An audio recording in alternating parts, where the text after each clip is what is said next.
நேற்றைய சிறுகதையால் திருக்குறள் இன்று தொடங்குகிறது.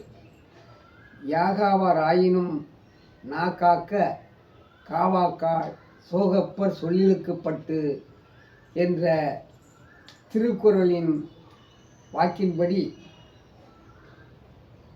முத்தம்மாளின் மகன் வெங்கடாசலம் பிறரிடம் கெட்ட பெயர் வாங்க ஆரம்பித்து விட்டான்.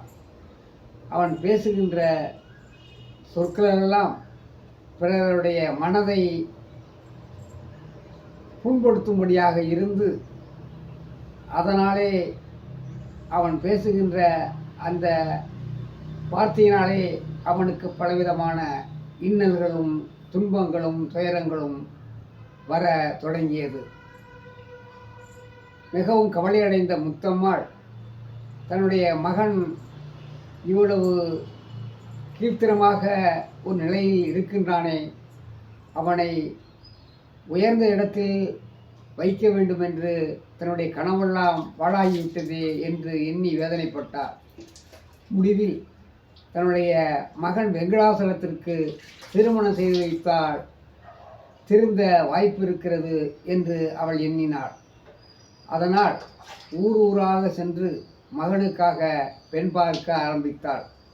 முடிவில் தன்னுடைய தூரத்து உறவுகார பெண்ணை முடிவு செய்து தனது மகனுக்கு திருமணத்தை செய்து வைத்தாள் முத்தம்மாள்.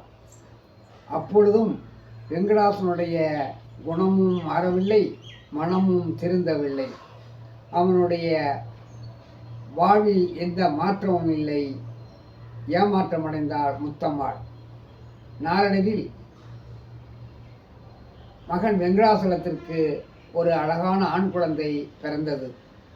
இருப்பினும் தன்னுடைய மனைவியின் மீதோ தன்னுடைய மகன் மீதோ எந்தவித பாசமும் நேசமும் இல்லாமல் அவன் போக்கு சரியில்லாமல் இருந்து வந்தான்.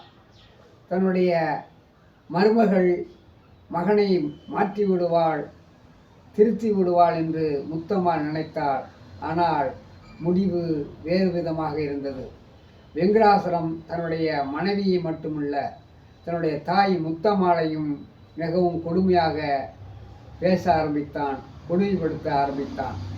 முடிவில் முத்தம்மாள் தன்னுடைய மகன் மீது வெறுப்படைந்து மகனால் பாதிக்கப்பட்டவள் முடிவில் தான் வேலை செய்த ஆசிரமத்தில் சேர்ந்தாள். இதனுடைய முடிவு நாளை தொடரும்.